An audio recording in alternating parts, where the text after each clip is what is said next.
Thank you so much for liking, subscribing, and sharing this show, which continues to grow. In this episode, Jackie Abram is the international best-selling author of Hush Money, How One Woman Proved Systemic Racism in Her Workplace and Kept Her Job. In part 2, Jackie gets more specific about how she fights discrimination in a toxic workplace. I literally had never heard of workplace abuse. As I mentioned earlier, that it wasn't right. What I felt wasn't right. To this day, and I'll say it again, I believe I got breast cancer because of the stress for 15 years. There were so many things that happened along the way, or maybe even laugh at, or, just kind of go, all right, I'm going to pivot because, we know how to navigate around it. And yet, I think by time it got near the end, when the unconscionable behavior began to increase, I kept saying, this is not right. This is crazy. And it was the aggregate of all of those years. And so when I finally said, I'm done, I'm walking away, later I filed the federal discrimination lawsuit. People were like, well, what do you mean? I don't believe you. You look so happy on the air. You were so this. You were always laughing. You were always joyous. I can't believe that. And you said something earlier. We have learned how to, again, navigate and work around it. The pain is internal. And so what people don't see is the pain. They don't hear the conversations that we're having with one another, or even with coworkers who see it, say, oh, forget about it. That's how they are. That's who they are. Just keep moving forward. Don't let them mess with your paycheck. When you have people who see it and don't support you and don't also raise their voice, it's again another trauma upon trauma upon trauma. And I tell people all the time, they're like, well, why don't you just let it go? And I go, because it's a trauma that will always stay with me. I've gotten to the point where I don't cry necessarily about it as much anymore because the pain was so heavy.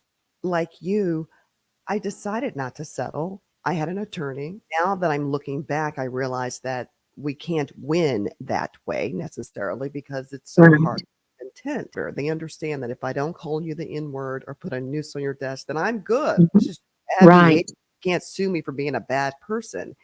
And yet it is racist. It is discriminatory. And we have allowed, and I'll just keep it real, white people to determine what racism is, what discrimination is, and they don't have standing in this conversation.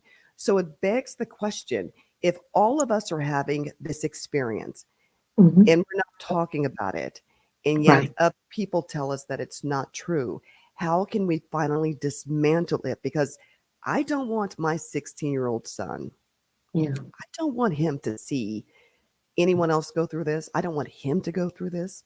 I don't want him to inherit our lack of courage and bravery to speak truth to power and to demand change, to demand changes in laws, because I don't want it to happen to him. This has to stop. It has to stop. And yet now we're in a country that wants to marginalize our experiences at every single turn. What is the answer? So that's why I started teaching. So, in addition to writing Hush Money, which is really a roadmap, Hush Money is a survival guide that shows you exactly what I did repeatedly to take down these toxic organizations and get my large settlements. Okay. It is a roadmap that shows you exactly what I did. But in addition to that, I realized that there are so many people, they can tell that they're experiencing something, but they don't know the full extent of what they're experiencing. And so I teach a master class.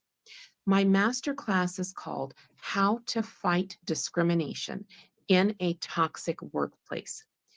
It is so powerful. I just cannot tell you how powerful it is, because over a 5-day period, 1 hour a day virtually via Zoom, I'm opening your eyes to the new modern day racism in the workplace.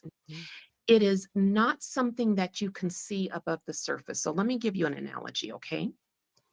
If you think about how it is, okay, that icebergs that are just sitting in the ocean, they don't go anywhere, they're just sitting there. Right. were so successful at sinking many, many ships, like the Titanic, for example. Okay. It is because back in the day, before there was satellite, the captain of that ship would have to base his decision on at what point to navigate around that iceberg based Mm, on what he could see. And he had no clue that what he could see above that surface was really only 10% of that iceberg. So mm, when he made the decision to navigate around this iceberg, it was the bottom part of his ship that's underwater with the larger, wider, stronger portion of that iceberg that collided. The ship got damaged and it sunk. So in the workplace, if you think about that iceberg, only mm, 10% of all the racism, all the discrimination is above the water surface that you can mm, see. mm, It's mm, very rare that you go into a break room and you call someone the N word. mm, It's very rare that a leader will exclude all of the Black people, for mhm, example, or all of the transgender people, or all of the disabled people, for example. So there's a new playbook, and many people don't realize that. There is a new playbook that's being used, and it is highly effective at destroying your career because you can't see it. It's mhm. under the water surface Under with the that water. giant iceberg. Mm, It's hidden. that's You don't know it's there. When mm, you're experiencing this type of racism, you can't tell that what you're experiencing is racism. And so, because you can't tell, the people around you who would want to step in and intervene can't mhm, tell either. So no one's calling it out. Back in the day when you were dealing with all the surface level stuff, if someone walked into the break room and called someone the N word, someone would stand up and they would call it mm, out and they would say, that's not acceptable. mhm, So the new modern day racism is under the surface with that big giant piece of the iceberg. And mm, because you can't see it, it's hidden, it's harder to mhm, prove, and nobody's calling it out. It is socially acceptable. It is baked into the culture of that organization, and it is highly effective at destroying your career. So let me give you a quick example of what this hidden stuff looks like, that was okay? rich. That was a rich analogy. That's so good. Mm, And this is what I teach in my class. You're not dealing with something you can see. So as mhm, an employee, I'm going to open your eyes in my master class and show you what's hidden, what's happening to you that is hidden. And mhm, for employers, if you really want to change things in your organization, I need to open your eyes so you can see what right now you can't see. Okay. mm, mm, So in mm. my master class, I do that. And let me just give you a few examples. Okay. You are a new employee coming into an organization, or you've been there a while and now you've been promoted. Okay. Mhm, So, one of the first things that they do in this lurking under the surface type of racism or discrimination is they do something that I call setting you up to fail. Okay. mm, So mhm, they're going to give you a great job, a good title, and they're going to pay you a decent salary. It may not be a perfect salary, but it's going to be decent enough where you're not going to complain too much. Okay. mm, mhm, So they're going to give you this job, give you a salary that you're okay with. mhm, And then they're going to set you up. So the way that they do that is they're going to give you a training for this new job that you're in, but the training is going to limit vital information that you need in mhm. order to be successful to do your job. Or Set up. in my case, okay, in my case, my boss didn't just give me limited information. My boss actually gave me the wrong information about how to do my job. And so he started steering me the wrong way right out of the gate in that training. Okay. So now you've got limited information. You've got the wrong information. So you're obviously making mistakes. Okay. Now, Mhm, in addition to that, do you know I take on clients? Now, let me be clear. I am not an attorney. I cannot give you legal advice, but I am an expert when it comes to fighting discrimination in the workplace. And that's why I have over 40 clients right now that wow. come to me for my help because I Mhm, offer a specialized kind of help. I can see. Here's the thing, honestly, okay? attorneys, and there are some good attorneys out there, okay? There are some good attorneys, but I'll be honest, I knew how to fight myself and I didn't want to split my money with anybody, okay? Oh, no, that's right. I'm just gonna be honest, I Yeah. why am I gonna split my money, Yeah. okay, with Mhm. anybody when I know how to do this? So the people that seek me out specifically, they're Mhm. looking for a specialized service that Mhm. you really can't get from anyone else, honestly, okay? Yeah. Yeah. Yeah. Not only can I see what's Mhm. lurking under the surface, but there is a reason I am an international The best-selling re and award-winning author. I know how to lay out a You know how story. to fight. I I love it. know how to put it together so you can Mm. see in a real and authentic way what Mhm. happened to you, and setting you up to fail in that initial training is part of it. Mm. Most of the people who come to me, they all have the same story, whether they make 30,000 a year or I have clients who make over 210,000 a year. Mhm. Okay? No matter what their range is, they all have the same experience, and that is there was something wrong with my computer system. My Mm. computer system had issues, and so I was set up with this computer system because I'm not only getting the right information, but I'm behind the game now because I'm having to reboot my computer five, Mm. six, 7 times to get it to work. Mm. And in Mhm. my case, okay, I have the bad computer system too, but I'm convinced, Andrea, I am convinced that the computer system they gave me was something they found in an archaeological dig somewhere Goodness. be- Uh-huh. because it was slower than dirt. Okay. So Wow. you don't have the right equipment, you don't Mhm. have the right training, so you're not able to keep up with the quantity or quality of work that this person over here who has the same title as you is doing, and they're comparing you to this Mhm. person over here and they're saying you can't keep up. So they're writing you up for the mistakes that you're making. They're writing you up because you can't keep up with the quantity. You want to talk to somebody because you know something's not right, but this That doesn't is not. neatly fit into an EEOC bucket. So you're like, Mhm. okay, Mhm. something's going on here. Who can I talk to in a leadership position? But, you Mhm. know, you're the only Black person on the leadership team. There's nobody else who looks like you. There's Mm, that's what nobody who can I do. identify with Mhm. what you're experiencing. Mhm. And when you tell them what's happening to you, they say you're making excuses. And then Mhm. they say that phrase that makes me cringe every time I hear it. Ooh. Well, Jackie, maybe you should think about whether this job is the right fit for you. Oh, not the right fit. It's either you're not the right culture fit or you're just not the right fit. As Black women, okay, now Black men go through this too, but again, I'm talking to you as a Black woman, and I know Black women. We are not so quick to give up this six-figure job, this good Yeah. paying job that's paying our bills, that's Mhm. taking care of our family. So we're going to try to stick it out, right? Mhm. So Mhm. that's the first piece of this hidden puzzle. Yeah. They're setting you up to fail. They're silently So good. So sabotaging you and doing it in a way that's harder for you to prove. But they don't stop there because they're like, well, dang, she's still here. What do we do now? So then Mhm. they add in the next piece of hidden racism, okay? And you're now dealing with it at the same time. So I call this one Yeah.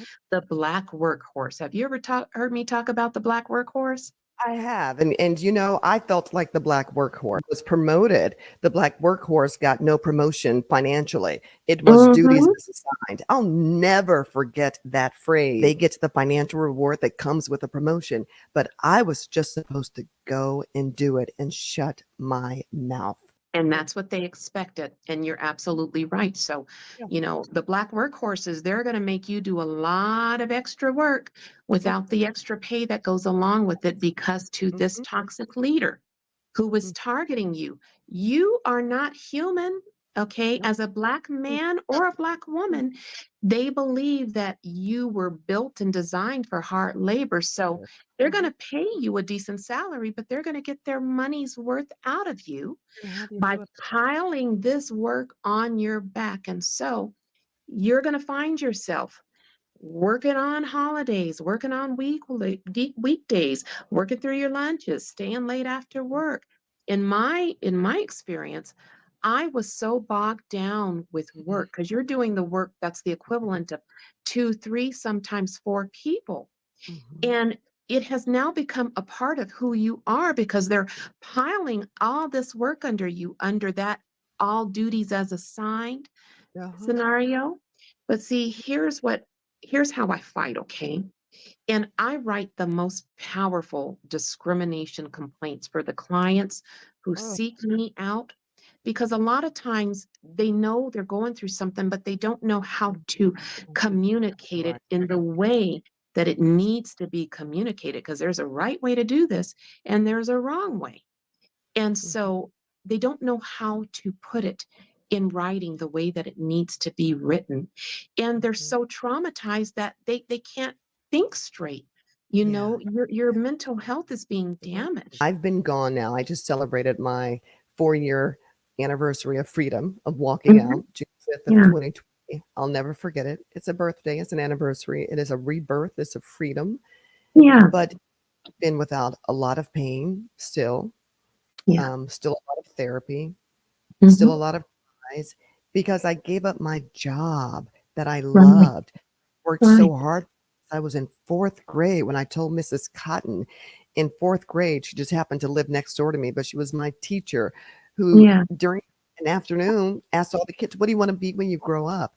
And I'm like, "I want to be the lady in TV." I used to watch Barbara Walters in 2020 with Hugh Downs, and I'm like, "I want to be the lady in TV." I've Yes. worked hard, heart out. I have Yes. done everything that was asked. I have gone above and beyond, and I loved my job. I Yes. saw it as a service to the community.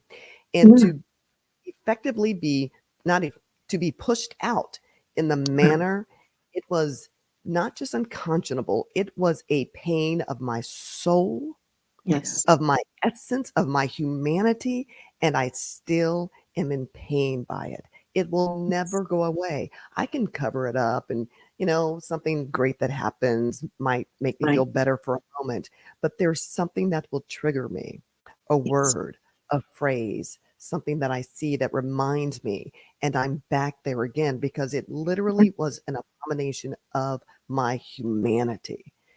And people want to You are so say, right. Mm. happen. Just you buck up, put your big girl pants on or panties Right. and just buck Right. up and go push through. And I was tired of pushing through because I thought I was going to fall off the mountain myself. I was there. Right. Literally saw my body at the bottom of the mountain. And I Yes. was like, one step away. I never went to a mountain, but in my Mm. head, I But could you got see myself. The suicide ideation was real, and oh, that's what yeah. scared me. And I Oh, yeah. told my husband, I gotta go. I gotta go. Something's going on, and I know this is not right. But yet people who don't look like us Right. believe that we are just crying racism. And I always say, when they go, "Well, you're just using the race card." I'm like, "Well, there's no such thing as a race card because typically when you think of a card, if you're playing poker, you're gambling, there's an Mhm. incentive. You're going to get something from it. We Right. don't gain anything. There is no such thing as a race card. This is That's called right. racism. And yet people don't want to hear, don't want to believe us. They refuse to change because they don't have to. Let's keep it real. That's So, right. my question is, what do we do? Is this because they're effectively pushing us out, is this where we say, okay, I've got to just create my own, be an entrepreneur, do my own, create the environment that I want? That does include everyone because Mhm. I want to be around people who are from different cultures Right. and backgrounds, but I want to be around good people. I'm going to choose Right. my tribe. I want to create my tribe. Is that your suggestion? So say you have a client who comes to you, Mhm. you help them write that story, they get Right. that six-figure, severance package to walk Yeah. away. But Okay. what do those women and men do who are not there yet?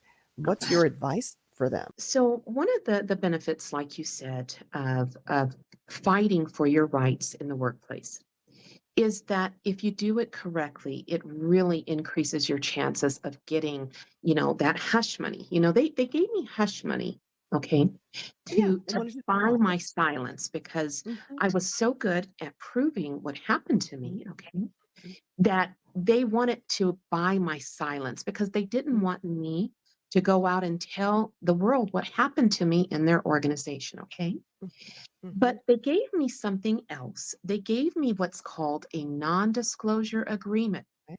a Mhm. confidentiality agreement that said, we're going to give you this big fat check. But Don't say before it you that do, or you get to Mhm. skip down the road with it, Mhm. we're going to make you Mhm. sign this agreement that says you can't go out and tell the world what happened to you here. And Mhm. so I'll be honest, I took their hush money. I did. Of I took course. their hush money Mhm. and I Mhm. signed their agreement. And Mhm. then I still found a way to go and tell the world not only what happened to me, but Mhm. how I Mhm. fought it. I laid out my strategy. I Mm. teach people. So in my books, you get my strategy, but in my classes, you get me. And I am Mm. guiding you through that process. And so Mm. if you are in the thick of things and you need a Jackie Abram to fight Mhm. for you, to analyze your evidence, to help you collect new evidence, and to write your discrimination complaint in a way that will make your organization sick. Mhm. I mean, Mm. absolutely sick when they Mhm. get it. Okay. And I don't deal with the minions. The squeaky wheel gets the grease. So Gets when we do this, we're sending it all over the place. The minions will have no clue what hit them because Mhm. we're sending it to the C suite. That's the CEO, the CFO, the COO, the Mhm. CIO, all the Mhm. VPs. And then Yes. we're cementing it with the government. Okay.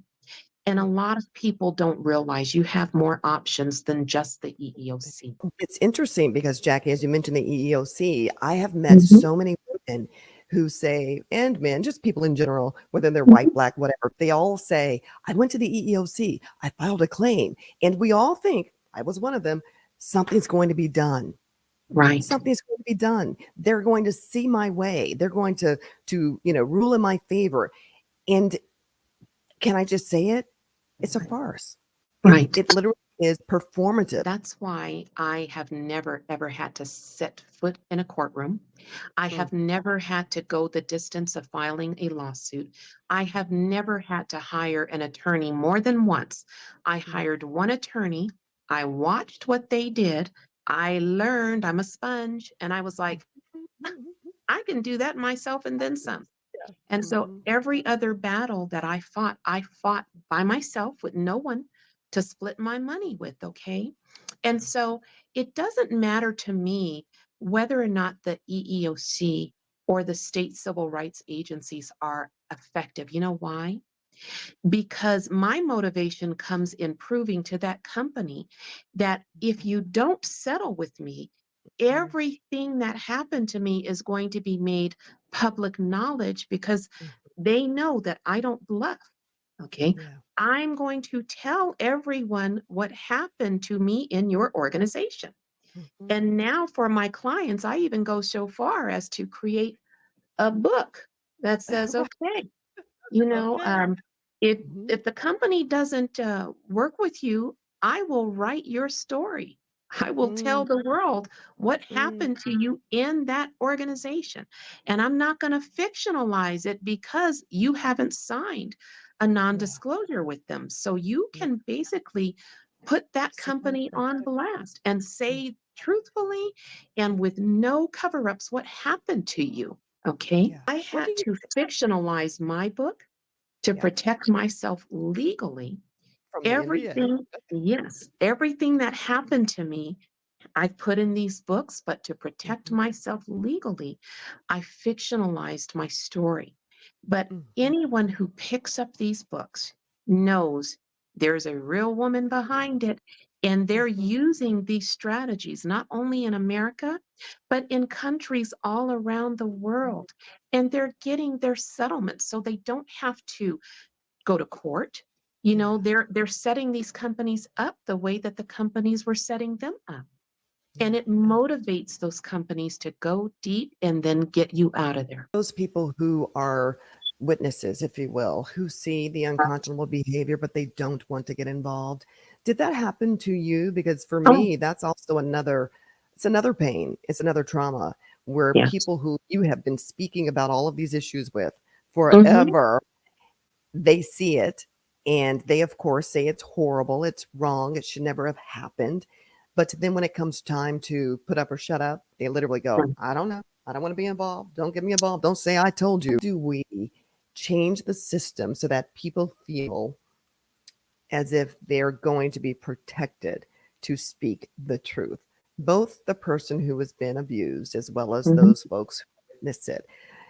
How do we how do we move the pendulum? How do we swing the pendulum, if you will, so that there are more of us who are about the truth, justice, integrity, respect, Yeah, compassion, kindness, humanity versus those bullies, and they become the men on the bottom of the totem pole, if you will. And it's no, they mhm, don't feel comfortable being around all of us because we're good people. How do right. we change this? So there's actually a couple of things that I want to say about that, okay? Remember I started off by saying, what you're dealing with is under the surface. You can't Under the see it. surface. Right. So that's the first thing. In order for people to want to step up and advocate for you, to be an accomplice in your fight, to be an abolitionist, they have to they have to be able to see what right now they can't see. And so that's where Hush Money, the books that I've written are very valuable. I'll tell you right now we're approaching 600 reviews on Amazon with a 5-star rating. Mhm. Mhm. We're number one in best African American and Christian Black and Mm. African American Christian fiction, number one Amazon bestseller. We're number one Mhm. on Goodreads for best eye-opening African American women's fiction. Number one on Goodreads for, best books to improve your social justice awareness. We are also the gold medal recipient from dozens of countries all around the world, thousands of books. We got the gold medal for social issues novels. The person who read Hush Money for Reader's Favorite, who Mhm. issued the gold medal to us, she said Hush Money made her sick to her stomach, and that was something similar to a former white supremacist, Mhm. a person that we'll call Amy. She called herself Amy. Okay. So she bought Hush Money, Mhm. and the Mhm. reason she bought it is because she said she was listening to Black people saying how bad they've got it and how awful things are. And, she was like, well, it can't be that bad. Be that Okay. bad. And Yeah. so she wanted to examine her role in white supremacy and understand the impact of what she and others were doing to Black people, okay, in the workplace. And so she said she thought she was comfortable with her education until she picked up Hush Money. And so her review is still out there on Amazon. Mhm.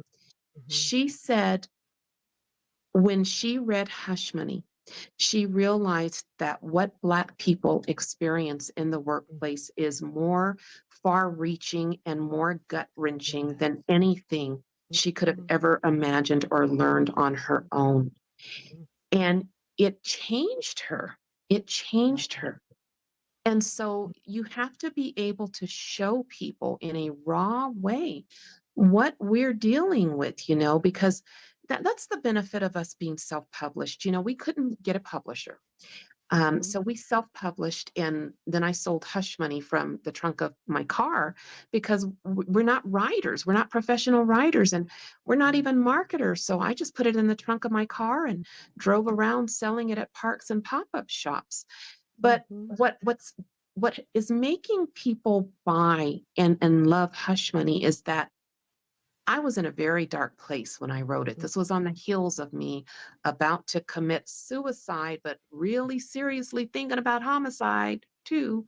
I'm just going to Mhm. put that out there. Yes, I was on the verge of suicide, but let me just tell you the flip side of what I was thinking about. Oh, Okay. yes.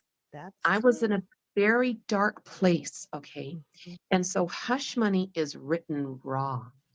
I didn't Mhm. even have an editor come and polish it. So it's got commas misplaced here and there, and it's not perfectly polished at all.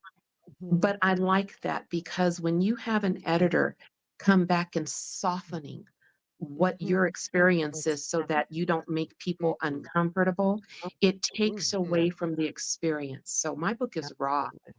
My book is raw. It's in your Mhm. face. It's Mhm. given to you, straight, no chaser.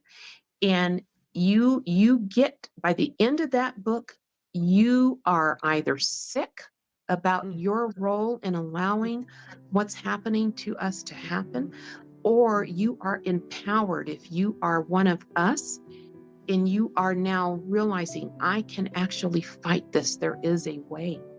Okay. So I take you from trauma to triumph in my book. Okay. But I also give you that validation, which is so huge. In the last episode, Jackie shares more of how she wins discrimination claims against a company without an attorney. And thank you so much for watching. And don't forget to like, subscribe, and share this show with others. And for a more personal connection, please follow me on all social media platforms. To learn more about End Workplace Abuse and the Workplace Psychological Safety Act, access the website with this QR code. I'll see you next week.